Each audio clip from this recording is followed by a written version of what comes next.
Seorang karyawan kantor pos Sepinggan menjadi korban tindak pidana kekerasan di wilayah RT 23, Kelurahan Sepinggan Raya, Balikpapan Selatan, Kota Balikpapan, Provinsi Kalimantan Timur.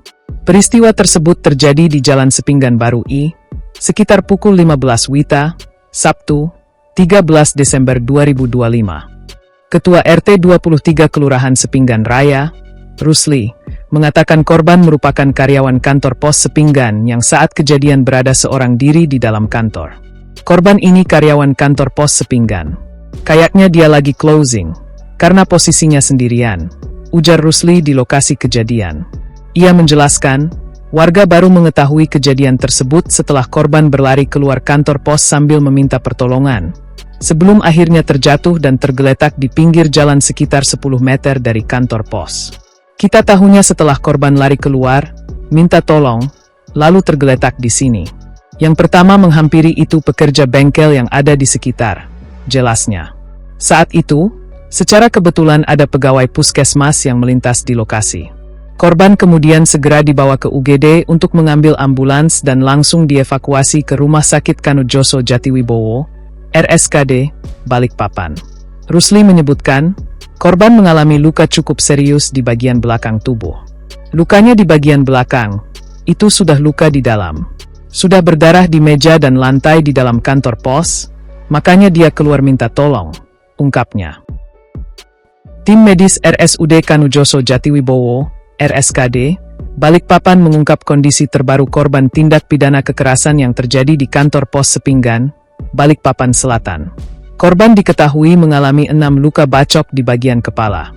Kepala Instalasi Kedokteran Kehakiman RSUD Kanujoso Jatiwibowo, Dr. Heriadi Bawono Putro, SPFM, menjelaskan luka yang dialami korban merupakan luka bacok di puncak kepala, namun tidak sampai menembus tulang tengkorak. Penyebabnya luka bacok di puncak kepala. Jumlahnya ada 6 luka bacok di kepala, ujar Dr. Heriadi, Sabtu, 13 Desember 2025.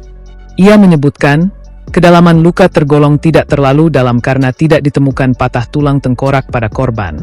Kedalamannya tidak dalam, tengkoraknya tidak ada patah tulang. Jadi hanya dari permukaan kulit dan otot saja, jelasnya. Menurut Dr. Heriadi, luka tersebut kemungkinan terjadi akibat bacokan yang dilakukan secara cepat. Kena di kepala, tapi tidak dalam-dalam sekali. Sepertinya bacokannya juga dilakukan buru-buru, katanya. Saat ini, luka pada korban masih dalam penanganan awal dan belum dijahit. Tim medis masih melakukan pembalutan sebelum dilakukan tindakan lanjutan di ruang operasi. Untuk sekarang belum dijahit, masih dibalut. Rencananya nanti sore akan dilakukan penjahitan di kamar operasi, ungkapnya. Terkait kondisi korban, Dr. Heriadi memastikan korban dalam keadaan sadar dan stabil. Kondisi korban baik, sehat, sadar penuh. Hanya mengeluhkan sedikit pusing, tambahnya. Korban diketahui bernama Sony Krismawan, 52. Ia masih menjalani perawatan intensif di RSUD Kanujoso Jatiwibowo Balikpapan.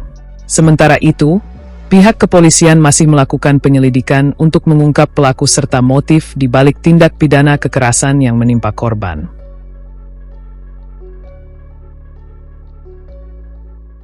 Download Tribun X sekarang. Menghadirkan lokal menjadi Indonesia.